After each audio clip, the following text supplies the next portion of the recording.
The night of the encounter begins like any other, with Laura feeling more exhausted than usual, her health having deteriorated to a frightening extent.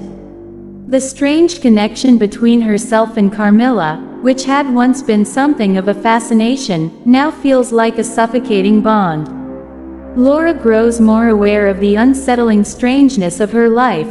Her dreams are filled with blood, shadows, and the haunting figure of Carmilla.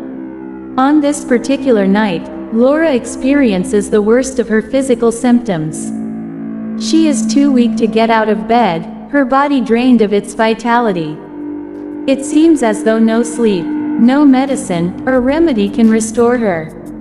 Carmilla has been a constant presence in her life, yet tonight, the woman's behavior seems more possessive, more predatory than ever before. In the quiet, darkened room, Laura hears the faint sound of Carmilla moving in the shadows. The door opens silently, and Carmilla enters, her eyes glowing with an unearthly light. Laura feels both dread and an inexplicable draw towards her. At this point in the story, Laura is no longer able to distinguish between the love and horror she feels for the woman who has slowly been consuming her vitality. Carmilla approaches the bed, moving with unnatural grace, and before Laura can react, the nightmare begins. Carmilla leans over her, her cold lips brushing against Laura's neck. Then, without warning, she bites into Laura's flesh. The pain is sharp and agonizing, and Laura feels the life being drained out of her in a way that is both terrifying and surreal. Her body feels cold and numb, and she struggles to move or scream. The sensation of being sucked dry of blood fills her with a primal terror, one that shakes her to her core.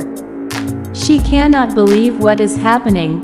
What she had only suspected up until now is undeniable. Carmilla is a vampire, a monster that feasts on the blood of the living.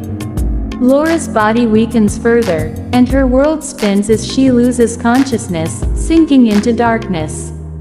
As Laura drifts in and out of consciousness, she becomes hyper-aware of her weakened state. Her thoughts blur between delirium and clarity. The attack is so intense that Laura cannot fully comprehend what is happening at first. She tries to cry out, but her voice is a whisper, fading as if swallowed by the night itself. The world around her grows distant, no longer solid, but a swirling blur of shadows and flickers of light. She feels as if she is floating, detached from her physical body, and experiences a strange, dreamlike vision. In this state, Laura has the sensation of being caught between two worlds, the living and the dead. Her body seems to be on the edge of death, yet something within her is fighting to survive. The experience is surreal, almost ethereal. She has visions of Carmilla's face, still beautiful but now transformed into something monstrous, her eyes glowing with hunger. Laura feels as though she is being consumed by something dark and otherworldly, her vitality draining away with every passing second. But just as the darkness begins to claim her, Laura experiences a sudden rush of awareness. She is still alive, barely. The bite marks on her neck sting, but her body has not yet succumbed to the total drain of blood. Through sheer force of will, she gathers enough strength to push Carmilla away. In that fleeting moment of resistance, she manages to break free from the vampire's grip. As Laura collapses back into the bed, Carmilla retreats into the shadows, her form vanishing as silently as she had entered. The room feels oppressively silent, the air thick with an ominous presence that lingers even after the attack. Laura's vision is blurred, and she feels as though she is barely clinging to life. The warmth of her blood has been replaced by an icy coldness, and her body is racked with a deep exhaustion. She can feel the strength leaving her, and her heart races with fear and confusion. As Laura lies in the aftermath of the attack, she begins to comprehend the full scope of the horror she has experienced. Her thoughts are fragmented and disjointed, but certain truths are now undeniable. Carmilla is a vampire, a predatory, bloodthirsty creature who has been feeding on her, drawing her life force away slowly, methodically. The nature of the attack becomes clearer. Carmilla is not simply a charming guest or a misunderstood figure, she is a monster, and Laura is her prey. The realization is devastating. Laura feels an overwhelming sense of betrayal and horror. She had once believed that Carmilla was a mysterious and captivating woman, someone with whom she had developed a strange, almost obsessive bond. But now, she knows that Carmilla is a being that exists outside of human morality, a creature driven by an insatiable thirst for blood.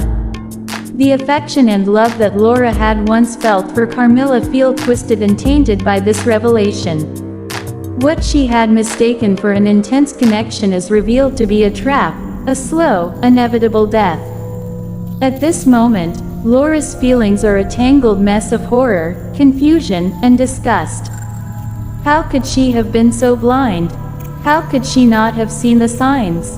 Her attraction to Carmilla now seems perverse, and the earlier tenderness she felt toward her feels like a cruel manipulation. But there is no time for regret. Laura knows that she is in grave danger.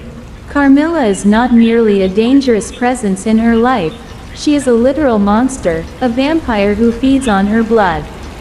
And there is no telling how long Laura has before she succumbs to the same fate that many others before her may have suffered. The dread of knowing she is being hunted, yet unable to escape, fills Laura with a cold, suffocating fear. The next morning, Laura wakes in a dazed, weakened state. Her neck is sore, and she can still feel the lingering sensation of Carmilla's fangs, though the wounds have been healed by the time she regains consciousness. She struggles to understand what happened. Was it a dream, a nightmare? But the evidence is clear. Her body feels as though it has been drained of vitality, and the lingering chill in her veins confirms the horror. When she tries to speak with her father or the family doctor, she finds that she is too weak to convey what has happened. She cannot fully describe the attack or explain the truth behind Carmilla's nature.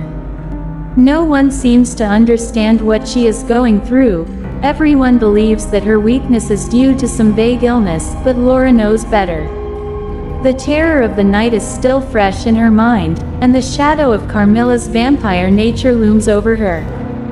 Though Laura is physically alive, the encounter has left deep scars on her psyche. She is now acutely aware of the danger she faces. She questions her every thought and feeling toward Carmilla, wondering if the creature's charm was merely part of the vampire's insidious power. Every glance, every touch from Carmilla now feels like a sinister manipulation, an attempt to pull her deeper into the monster's web. But even with this new understanding of Carmilla's true nature, Laura cannot break free. She is drawn to Carmilla, caught in the same seductive trap that has ensnared countless others. The vampire's charm still holds sway over her, and while Laura feels a growing sense of terror, she is also inexplicably pulled back to Carmilla, unable to resist the magnetic force that keeps her near the creature. Despite the attack, Laura cannot deny the strange pull she still feels toward Carmilla. The vampire's beauty and allure continue to work on her, a mixture of terror and longing that creates an internal conflict. Carmilla's seduction is not only physical, it is psychological, a constant game of manipulation that plays on Laura's deepest fears and desires. In this chapter, the reader is given a deeper understanding of how the vampire's power operates. It is not only through physical domination, but also through a quiet, persistent psychological influence that ensnares its victims over time. Carmilla, while undeniably monstrous, also embodies the seductive, forbidden allure of the vampire archetype. She plays with Laura's emotions, weaving a dangerous spell of affection, while all the time remaining a creature of darkness. This duality, Carmilla as both a seductive lover and a bloodthirsty predator, is one of the core themes of the novella, and where this dichotomy reaches its most intense and terrifying expression. The horror of Laura's encounter with Carmilla has left her deeply unsettled, but it also drives her to fully confront the nightmare she has been living. The more she learns about Carmilla's true nature, the more she realizes that the creature she once adored is, in fact, a monster. The memories of the attack continue to haunt her, and the fear of another encounter gnaws at her constantly. Laura is trapped in a cycle of fascination and terror, caught between her desire to escape and her inability to break free from Carmilla's grip.